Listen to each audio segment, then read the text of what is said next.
What's up, everybody? It's unfortunately a wet weekend in Washington. That's okay. Probably pivot to some dirt biking and then I guess some car work. We've got some sewing to do, so let's get right to it. Over on the workbench, first thing we got to do is spool up our bobbin. I've got the machine set up with some heavy duty upholstery thread, and I'm going with these needles that are meant for jeans apparently. I don't know anything about sewing, so don't trust any of this information. For the upholstery fabric, I've got this low pile microfiber suede here. Matches the rear buckets and the front recaros well enough. Take out the tonneau cover, make some measurements.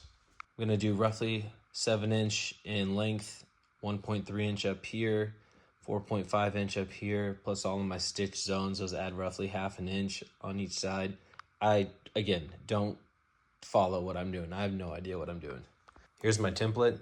The blue is what I'll be cutting out of the fabric itself, and then after all the sewing, about the size of the purple is what you'll see. To use my template, I cut out the middle, and it leaves me with the bottom inch, the sides, and the top 1/2 inch. And I just keep stacking, laying it over each other, and then that's gonna give me the stitch line here, and then my little excess here. 3 sides sewn together, time for the 4th. I suppose y'all actually wanna see me do some sewing on here.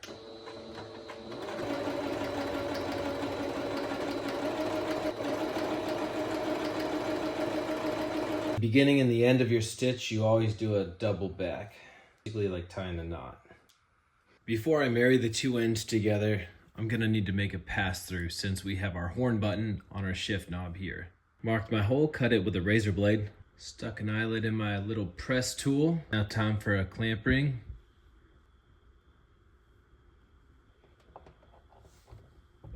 Press into place. Voila, there's my wire pass through. Got a little sock puppet going, but here's the top with the reinforced and then the wire pass through for the horn button here. Lastly, for the shift boot, we need to make some reinforced holes like this down at the bottom. Each one for these posts. Sandwich plate goes underneath the tonneau cover. Thread this through into the riv nut. Keeps the boot in place. All the reinforced holes are punched through. Everything lines up. Here's what she'll look like. Here's a little sandwich plate. Threads right in, and then the sides here just get smashed between this guy and the tonneau cover. Since we're finally getting everything to match here, I figured that it'd probably be best if we took out the gum, put in some black. Greased her up with a little isopropyl alcohol, slips right on. There we go. Time for install. I think it looks great in the car. All the black really tying together.